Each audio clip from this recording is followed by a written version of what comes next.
Em Reflexões que Edificam, falo hoje sobre princípios cristãos. Princípios cristãos que podem ser traduzidos pela palavra doutrina cristã. Diferente do que é chamado costumes, ou diferente de costumes. Costume é uma coisa, princípio ou doutrina é outra. Os costumes, eles vão variar de acordo com o contexto ou até com a profissão. Mas a doutrina não. Os princípios não. Eles são básicos. Eles são sustentáculo de algo, de uma proposta. E doutrina não se muda. Essa é a grande realidade. Mas eu quero pensar sobre exatamente princípios cristãos. E pensando nesses princípios cristãos, eu vou chamar Paulo para me ajudar. E ele, na verdade, ele apresenta 6 princípios básicos, ou 6 princípios cristãos, tentando, de alguma forma, ajudar o entendimento lá dos cristãos de Filipe. Ele escreve sua carta aos Filipenses, capítulo 4, versículo 8, e ele então apresenta esses 6 princípios que quero considerar no sentido de que podemos refazer o pensamento em nossas mentes e perceber que precisamos caminhar por aí. Esse é o melhor caminho. Em primeiro lugar, Paulo está dizendo nesse versículo algo que precisa ser muito bem visto, muito bem interpretado e praticado. Ele diz: tudo o que é verdadeiro, tudo o que é verdadeiro. A verdade, certamente, neste mundo que nós vivemos, tem ficado aí muito a balançar de forma negativa, não que ela não seja importante. O mundo que nós vivemos tem apresentado muitas coisas que são ilusões e enganos. Estamos vendo coisas e ficamos iludidos com elas porque parecem ser tão maravilhosas, tão importantes, tão necessárias até, mas não passam de enganos. E as pessoas caminham por esses caminhos, da ilusão, do engano, e acabam não tendo aquela tranquilidade que precisavam ter. Quando Paulo fala sobre princípios cristãos, na verdade, quando ele diz tudo o que é verdadeiro, vamos lembrar que o cristianismo tem como base a verdade. E qual é a verdade do cristianismo? O próprio Cristo. O próprio Cristo. Ele escreve então aos Efésios, e quando ele escreve aos Efésios, ele exorta os Efésios de uma forma extraordinária. Efésios capítulo 4, versículo 15. Olha o que ele diz. Mas, seguindo a verdade em amor, cresçamos em tudo naquele que é a cabeça, Cristo. Eu falei Efésios 4, versículo 15. Então, a verdade é a base fundamental do cristianismo. E a verdade nós encontramos em Cristo Jesus, que Paulo registrou, é a cabeça. É a cabeça. Quer dizer, é aquele que define a coisa. Em segundo lugar, Paulo diz tudo o que é respeitável. Tudo o que é respeitável. Olha que interessante esta palavra. E em outras versões, nós encontramos essa mesma frase com palavras também importantes e que a gente acaba entendendo melhor. Tudo o que é honesto. Respeitável ou tudo o que é honesto. Mas ainda, tudo o que é nobre. Nós, como cristãos, precisamos estar nos baseando e nos fortalecendo naquilo que é honesto, naquilo que é nobre. Isso é importante no nosso viver. O cristão trabalha e vive a honestidade e vai buscar e pensar nas coisas que são nobres. ele não se limita ou não se baseia por menos, por qualquer coisa. Ele quer fazer sempre o melhor.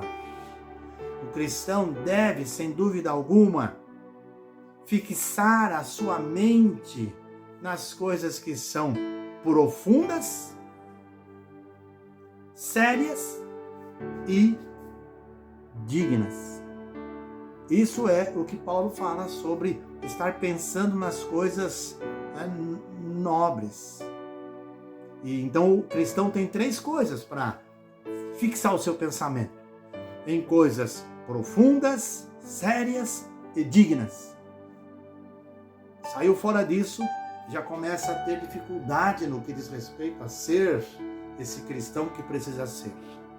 Em terceiro e último lugar, nesta reflexão, até porque eu vou precisar de usar uma outra reflexão para continuar, senão vou demorar muito tempo. Mas em terceira colocação, Paulo escrevendo, ele diz: tudo o que é justo. Um outro princípio ou uma doutrina que diz respeito à justiça. Tudo o que é justo. A definição no grego para o termo justo é uma definição que fala sobre, para o homem, não é? Fala sobre esse homem que o que dá a Deus e aos homens o que é devido. A definição grega é essa. O justo é aquele que dá a Deus e aos homens o que é devido. Ele não vai tentar diminuir, barganhar aquilo que é de cada um. O que é de Deus, o que é dos homens é dos homens, e ele faz isso com justiça.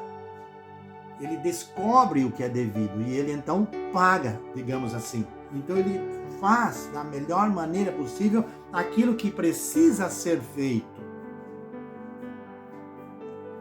É muito interessante pensar exatamente nisso, nessa questão de justiça. Significa ainda o dever assumido e o dever cumprido, ou o dever realizado. Se não for assim, não foi feita a justiça. Nós temos que considerar exatamente isso. Dever assumido, dever cumprido ou realizado. Aí então houve justiça. Mas a gente pode descobrir ainda outras coisas. O justo, ele age por completo. Ele não age em partes. Por um lado, circunstancialmente, não. Ele age por completo. Já, sem dúvida alguma, muitas pessoas se deixam envolver neste mundo pelos prazeres ou pelas coisas deste mundo. E quando eles fazem isso, também se esquecem de Deus e da sociedade. É preciso que estejamos lembrando de Deus e envolvidos com a sociedade, naquilo que a sociedade tem a sua necessidade. Então, como justos, nós temos que dar a Deus o que Deus precisa ou o que devemos a Deus, e à sociedade o que devemos a ela. Abacuque, o profeta Abacuque, quase não se fala nele, não é verdade? Mas Abacuque, ele é muito assertivo nas suas profecias. E ele então condena a quebra. Ele condena a quebra do princípio da justiça com o decreto de 5 ais. 5 ais, quer dizer, 5 coisas que vão pegar. 5 coisas que há de sofrer aquele que quebrar, de fato, a questão da justiça. E eu, então, apresento em leitura, pelo menos, esses 5 ais, que estão registrados no livro de Abacuque, capítulo 6, melhor dizendo, capítulo 2, versículos do 6 ao 20. E olha o que ele diz nesse decreto, em 5 ais. O primeiro, ele diz: ai daquele que acumula o que não é seu. Acumula o que não é seu. Segundo ai, ele diz: ai daquele que ajunta em sua casa bens mal adquiridos. Bens mal adquiridos. Em terceiro ai, ele diz, ai daquele que edifica a cidade com sangue e a fundamenta com a iniquidade. Dá para pensar isso? Certamente que dá, e precisamos pensar. No quarto ai que Abacuque apresenta, ele diz, ai daquele que dá de beber ao seu companheiro, misturando a bebida o seu furor. Ai daquele. E em quinto ai, ele diz, ai daquele que diz à madeira, acorda, e a pedra muda, desperta. E essa é uma referência sobre os ídolos. Ai daquele que tenta esse diálogo, não é, com os ídolos.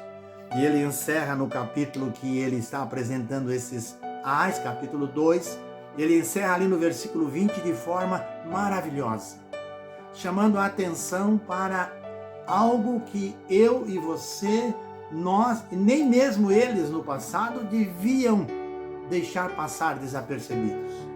No versículo 20 ele diz assim, mas o Senhor está no seu santo templo. Mas o Senhor está no seu santo templo. Cale-se diante dele toda a terra. De fato, como cristãos, precisamos atentar para esses princípios bíblicos, princípios cristãos, e viver o melhor que pudermos, o máximo que pudermos, dentro desses princípios, porque é assim e é dessa forma que agradamos a Deus. Em outra reflexão, certamente falarei dos outros dois princípios que Paulo tem feito citação e mostrando a importância deles para nós cristãos. Pense nisso e eu desejo que Deus abençoe a sua vida.